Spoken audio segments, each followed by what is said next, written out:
Hello mga mamita, yan magluluto naman si mamita ng kanyang recipe na beef steak. Ayan po ay binabad na natin sa toyo at saka kalamansi. Ayan, nagpapainit tayo ng kawali pagkatapos pagka nainit na, ayan, hintayin lang natin yung ating kawali na maging mainit. Pagkatapos bago natin ilagay yung ating binabad na beef, no? Ayan. Ay ating isa-isahin na lang paglagay dyan. Kailangan lutuin muna natin yung ating beef, mga kaate. Pagkatapos na ano na yan, no? Yan. Ganun lang ang gagawin natin. Kasi ganito ang pamaraan ko sa aking beef steak pala, sorry, no? Pagkatapos niyan, ay ating tanggalin sa kawali para ating lulutuin yung ating mga ricado na yan.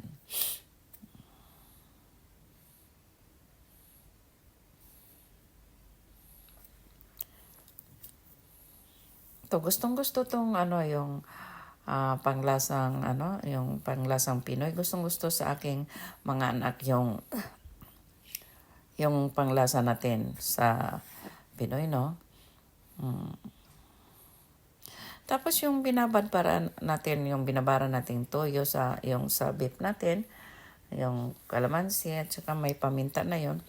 Yan din ang ginagawa ko ng sauce dyan.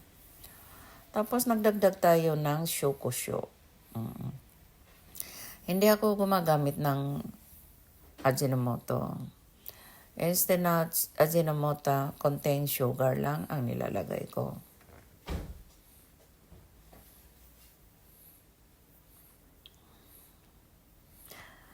Ayan, medyo natin ihalo ng konti para yung ating ricado na sibuyas bombay medyo siya maluto. Ayan. Ayan, medyo natuyo na yung ating sauce. So, yan. Malapit na siya.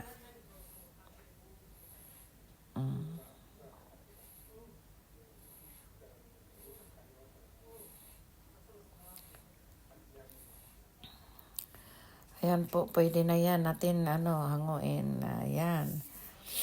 Pwede na yan.